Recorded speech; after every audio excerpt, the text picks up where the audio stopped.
우리 다 함께 사도신경으로 신앙 고백하면서 5월 28일 새벽 기도회를 하나님 앞에 올려드리겠습니다. 전능하사 천지를 만드신 하나님 아버지를 내가 믿사오며 그 외아들 우리 주 예수 그리스도를 믿사오니 이는 성령으로 잉태하사 동정녀 마야에게 나시고 본디오 빌라도에게 고난을 받으사 십자가에 못 박혀 죽으시고 장사한 지 사흘 만에 죽은 자 가운데서 다시 살아나시며 하늘에 오르사 전능하신 하나님 우편에 앉아 계시다가 저리로서 산자와 죽은 자를 심판하러 오시리라. 성령을 믿사오며 거룩한 공회와 성도가 서로 교통하는 것과 죄를 사하여 주시는 것과 몸이 다시 사는 것과 영원히 사는 것을 믿사옵나이다. 아멘. 우리 다 함께 찬송 288장 통합찬송가 204장입니다.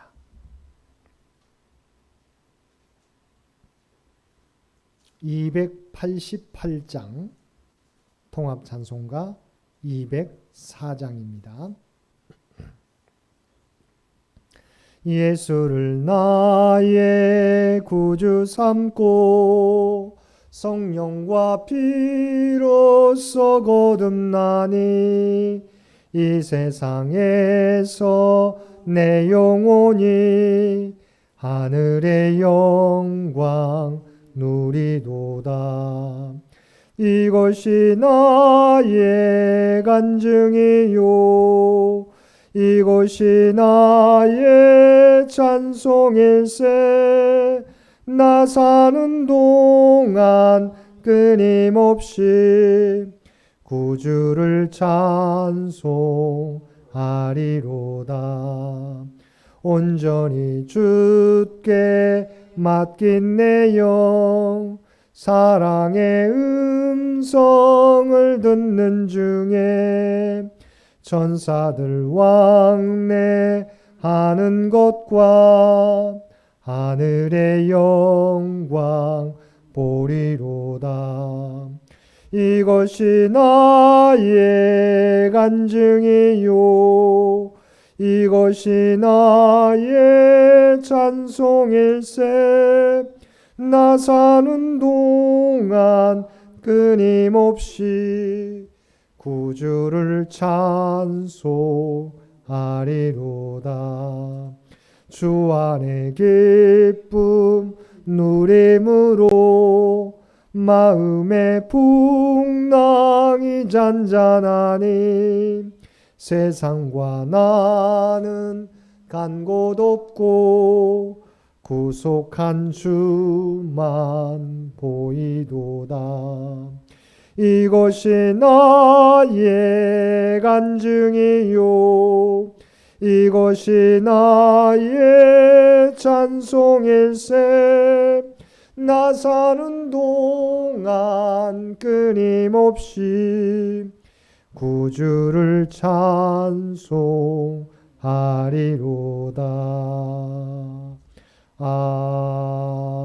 아멘.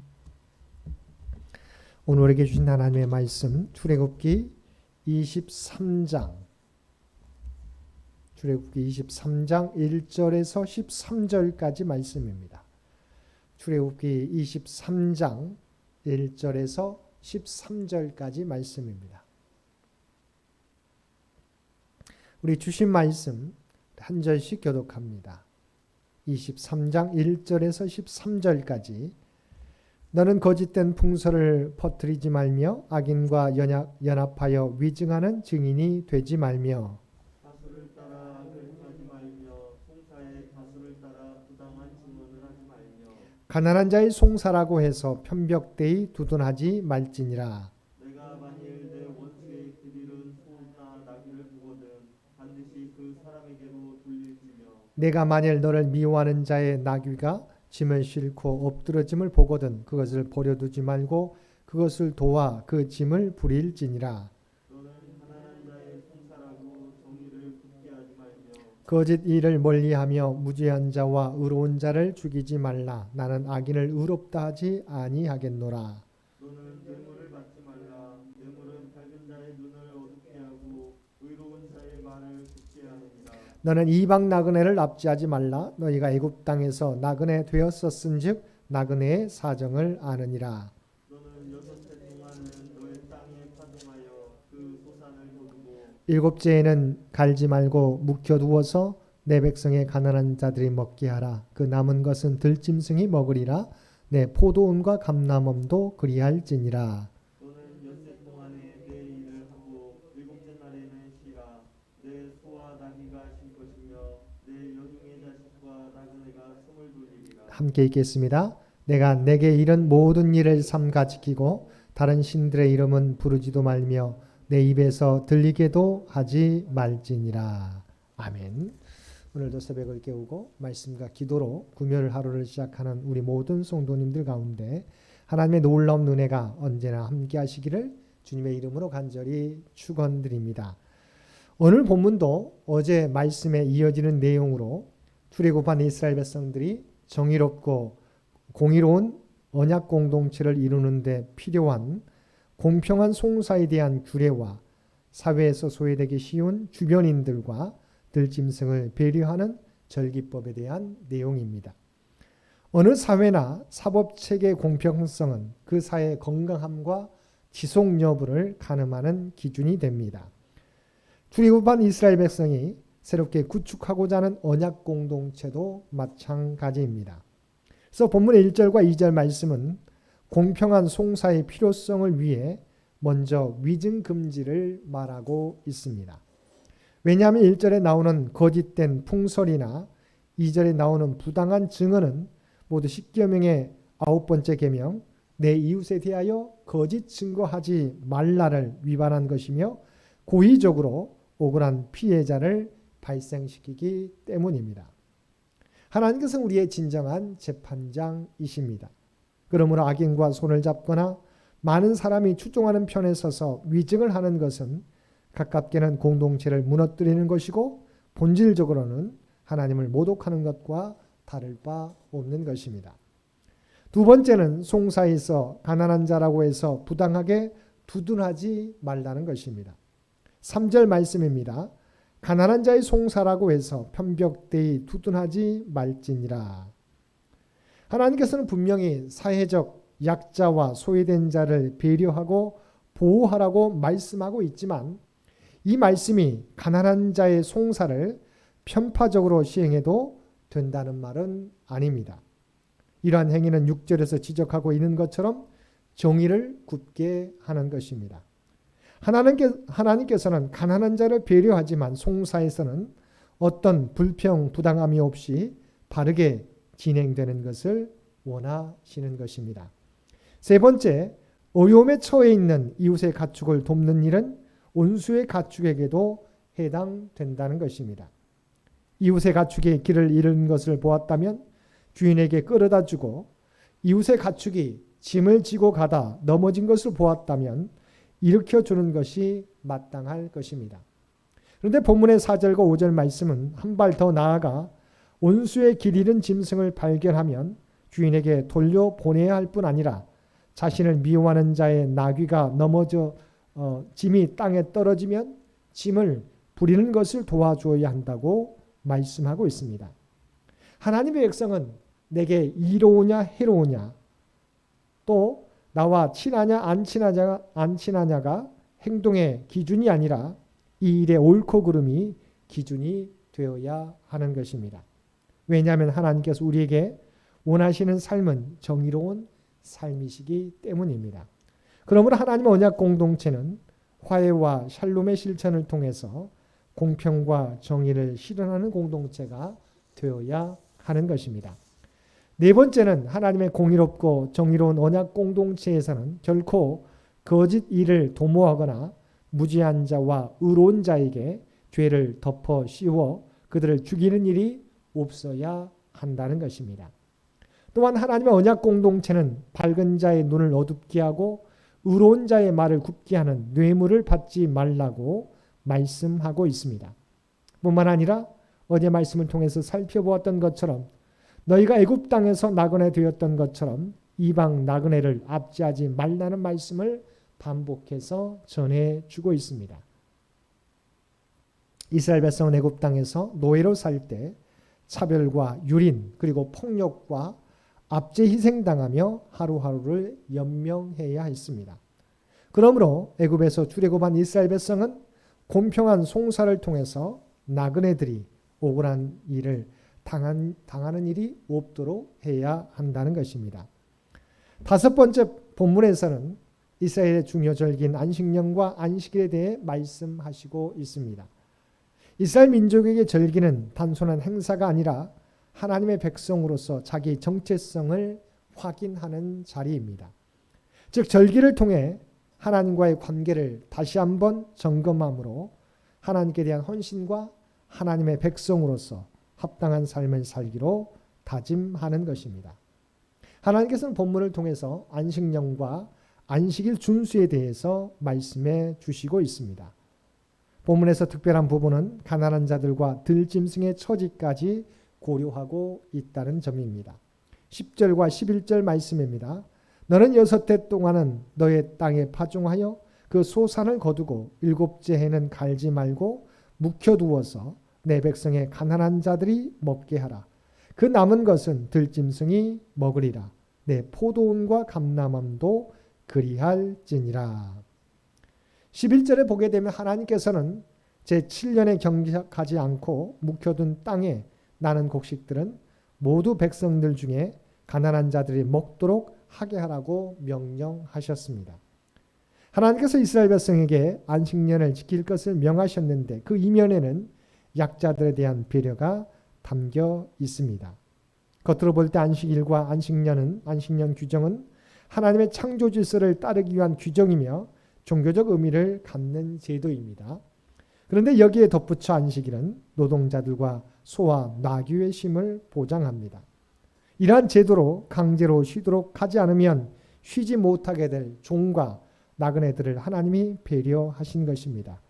또한 안식년에는 땅을 갈지 않고 묵혀둠으로 가난한 자와 들짐승이 먹게 하라고 명령하셨습니다.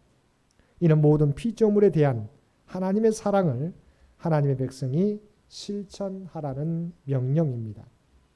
예수님께서는 가장 작은 자에게 한 것이 곧 나에게 한 것이라고 말씀하시면서 그것을 마지막 심판의 기준으로 삼으시겠다고 말씀하셨습니다.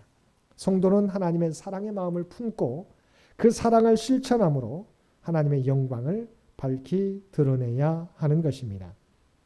이와 같이 안식년과 안식일을 지킬 것을 말씀하신 것은 하나님께 대하여 예배하는 일과 더불어 우리에게 허락하신 물질을 자기 자신만을 위해 사용하도록 하기 위함이 아니라 하나님을 대신하여 가난한 자들에게 물질을 제공하도록 하기 위함이었던 것입니다. 그래서 종교개혁자 칼빈은 부자의 물질은 가난한 자들을 구제하기 위해 하나님께서 맡기신 것이라고 말한 적이 있습니다. 우리가 우리에게 주신 물질을 하나님의 뜻대로 사용하게 될 때 하나님께서는 더 많은 것으로 우리에게 채워주실 것입니다. 또한 안식일 규정은 사람은 자신의 힘으로 사는 것이 아니라 하나님의 은혜로 산다는 것을 깨닫게 하시기 위함이었습니다. 사실 세상적인 관점에서 본다면 다른 사람들이 일주일 내내 열심히 일할 때 하루씩을 쉰다면 그만큼 소득이 적어지고 뒤처진다고 생각될 수 있습니다. 그런데 그것은 세상적인 계산 방법입니다. 이스라엘 역사는 이런 인간적인 계산이 하나님 앞에서는 통하지 않는다는 것을 증거해 주고 있습니다. 이스라엘 백성이 가나안 땅에서 안식일을 잘 지켰을 때는 안식일을 지키지 않는 주변 민족들보다 훨씬 풍요한 축복의 삶을 누렸습니다. 반면에 이스라엘 백성이 안식일을 지키지 않고 우상을 섬기며 살아갈 때 바벨론에 의해 멸망당하게 되었던 것입니다. 이것은 하나님의 백성의 삶은 자신의 힘과 노력에 달려있는 것이 아니라 전적으로 하나님께 달려있음을 증거하는 것입니다. 사랑하는 성도 여러분, 우리의 삶의 힘과 축복의 원천은 우리에게 있는 것이 아니라 바로 하나님께 있습니다. 그리고 안식일은 그 삶의 힘과 축복을 받는 복된 날입니다. 그러므로 우리는 어떤 일이 있어도 안식일을 거룩히 지켜야 할 것입니다. 그럴 때 세상의 주관자 되신 하나님께서 우리에게 필요한 모든 것을 채워 주실 것입니다. 하나님의 언약 백성으로서 세상의 방법이 아니라 하나님의 말씀대로 살아가시는 저와 여러분 모두가 되시기를 주님의 이름으로 간절히 축원드립니다. 함께 기도드리겠습니다. 사랑과 은혜가 충만하신 아버지 하나님, 하나님께서 하나님의 은혜로 우리를 구원하여 주시고 하나님의 백성의 규례를 우리에게 주셨습니다. 바라옵나니 우리가 이 땅을 살아가게 될 때 세상의 방법대로 살아가는 저희가 아니라 하나님이 주신 말씀대로 살아갈 수 있도록 주여 도와주옵소서. 그리하여 하나님께서 우리의 복과 삶의 근원인 것을 깨닫게 도와주옵시고 하나님의 인도하심을 날마다 경험하며 살아가는 우리 모두가 되게 하여 주옵소서. 바라옵나니 오늘도 이 나라의 민족을 주께서 긍휼히 여겨 주시옵시고 오직 하나님의 뜻 가운데서 주장하여 주시기를 원합니다. 창현재단이 하나님의 빛과 소금의 역할을 감당하는 복된 재단 되기 원합니다. 주님의 몸을 이루는 거룩한 주님의 몸된 공동체가 되기를 원합니다. 우리 모두를 주의 도구로 사용하여 주옵소서. 또한 바라옵나니 우리의 모든 형편과 사정과 기도의 제목을 아시는 주님, 주 앞에 간구할 때마다 우리의 간구에 응답해 주시기를 원합니다. 특별히 육신이 연약한 자, 하나님의 도우심을 구하게 될 때 참 의사이신 하나님께서 우리의 모든 연약한 육체와 영을 고쳐 주옵소서. 회복되게 하여 주옵소서. 놀라운 치유의 역사를 허락하여 주옵소서. 물질적으로 어려움 당하는 주의 백성들 가운데도 하나님의 놀라운 은총을 허락하여 주시어서 이 위기도 잘 극복해 갈 수 있는 귀한 은총도 허락하여 주옵소서. 흩어져 있는 가족들마다 하나님께서 놀라운 은총을 허락하여 주시어서 눈동자와 같이 지켜주시며 들려오는 소식이 날마다 복된 소식 될 수 있도록 귀한 은총 허락하여 주옵소서. 특별히 우리 사랑하는 자녀들 믿음을 잃어버리지 않게 되기 원합니다. 또한 군에 있는 사랑하는 자녀, 고3 수험생, 대학원을 위하여 취업을 위하여 승진을 위하여 준비하는 그 많은 노력들, 또한 결혼과 임신을 위해 기도하는 간절한 기도를 주께서 아시옵나니 주의 놀라운 은혜로 그들 가운데 함께하여 주옵소서. 정말 하나님의 의지하게 될 때 하나님의 놀라운 구원을 경험하는 주의 백성들 모두 되게 하여 주옵소서. 오늘도 우리에게 복된 하루를 허락해 주신 것 진심으로 감사합니다. 날마다 말씀을 통해서 하나님의 규례를 배우고 그 하나님의 말씀 따라 살아가는 우리 모두가 되게 하여 주옵소서. 이제는 우리 주 예수 그리스도의 은혜와 아버지 하나님의 극진하신 사랑하심과 성령님의 세상 끝날까지 우리와 함께 하시며 인도하시는 놀라운 교통의 역사가 오늘 주신 말씀을 따라 우리가 하나님의 거룩한 백성으로 구별된 백성으로 세상의 방법이 아니라 하나님의 방법대로 하나님의 말씀대로 살아가겠노라고 결단하며 세상 가운데 나아가는 사랑하는 모든 주의 백성들과 그의 가정과 산업의 터전 위에 특별히 주의 전에 나와 예배드리는 주의 백성들과 각자의 삶의 자리에서 이 새벽을 깨우고 예배드릴 모든 주의 백성들 머리 위에 이제로부터 영원토록 함께 주시기를 우리 주 예수님의 이름으로 간절히 축원하옵나이다. 아멘. 여러분 기도하실 때 주신 말씀을 위해서 이 나라 임족을 위해서 창현재단을 위해서 창현의 가족들을 위해서 기도해 주시고 각자의 기도 제목 가지고 하나님 앞에 더욱더 가까이 나아가시기를 바랍니다.